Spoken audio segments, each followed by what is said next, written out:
रमज़ान के महीने में इबादत का ख़ास अहमियत होता है, क्योंकि ये महीना अल्लाह की रहमत, मुआफ़ी और बरकतें हासिल करने का बेहतरीन मौका है। इस महीने में इबादत के कई तरीक़े हैं जो हमारे ईमान को मजबूत करने और अल्लाह के करीब लाने के लिए किए जाते हैं। रोज़ा रखना। सौम रमज़ान में हर मुसलमान पर रोज़ा रखना फ़र्ज होता है। इस महीने में सूरज निकलने से लेकर सूरज गुरूब होने तक खाना पीना, बुरे आदात से बचना और बारे ख्यालात से बचना ज़रूरी होता है।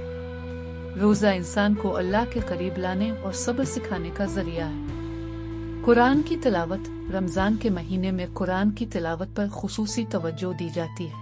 ये महीना कुरान के नाजिल होने का महीना है, इसलिए कोशिश करनी चाहिए कि रोज़ाना कुरान पढ़ें। इस महीने के ज़रिए हम अपने आप को बेहतर बना सकें।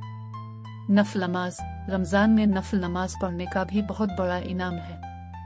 ख़ास तौर पर तरावी का बड़ा अहमियत है, जो रमज़ान की रातों में पढ़ी जाती है। दुआ और तकबीर। रमज़ान में अल्लाह से दुआ करना और उसकी बारगाह में सच्चे दिल से मुआफ़ी मांगना चाहिए। इस महीने में दुआएं ज़्यादा कबूल होती हैं, इसलिए जो भी नेक अमल हो इसे करने की कोशिश करें। अल्लाह से अपनी ज़रूरियात और गुनाहों की मुआफ़ी तलब करें। ज़कात और सदका। रमज़ान के महीने में गरीबों और ज़रूरतमंदों को मदद देना और ज़कात देना बहुत अहम है। ये महीने में खुशियों को बढ़ाने और समाज में बराबरी लाने का ज़रिया है। इफ्तार और सहरी। सुबह का खाना और इफ्तार, शाम का खाना के दौरान भी इबादत का ख़ास अहमियत है। ख़ास तौर पर ध्यान दें कि खाने पीने में हलाल और पाकीज़ा चीज़ें ही इस्तेमाल करें और इफ्तार के वक्त अपनी दुआओं में शामिल करें। लैलातुल क़द्र की इबादत। रमज़ान की आखिरी 10 रातों में खुसूसी तौर पर लैलातुल क़द्र, क़द्र वाली रात की तलाश करनी चाहिए। ये रात 1000 महीनों से बेहतर मानी जाती है।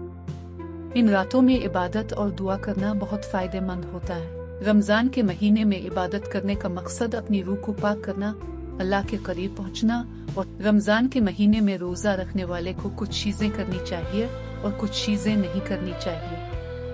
ये बात जहन में रखते हुए आपको अपने रोज़े को कामयाबी से रखने के लिए कुछ ज़रूरी बातें याद रखनी चाहिए। क्या करें? रोज़े के दौरान नियत इरादा। रोज़ा रखते वक्त अपनी नियत अल्लाह के लिए करनी चाहिए। कुरान की तिलावत। रोज़े के दौरान कुरान पढ़ना और उस पर गौर करना अच्छा है। दुआ और इबादत। अल्लाह से दुआ करना और इजाफी इबादत जैसे नफल नमाज और जिक्र करना रोज़े को कामयाबी से रखने में मददगार होता है। सदका और खिदमत। गरीबों और ज़रूरतमंदों को मदद देना और उन्हें खाना देना। खाना हलाल और पाकीज़ा होना चाहिए। क्या ना करें? रोज़े के दौरान झूठ बोलना और बदजुबानी करना।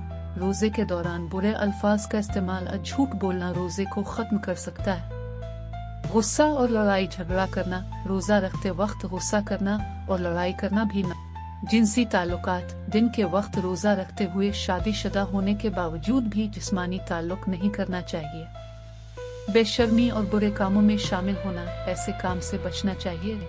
ज़्यादा खाना खाना। इफ्तार के वक्त ज़्यादा खाना भी, और इससे रोज़े का असल मकसद ख़त्म हो जाता है।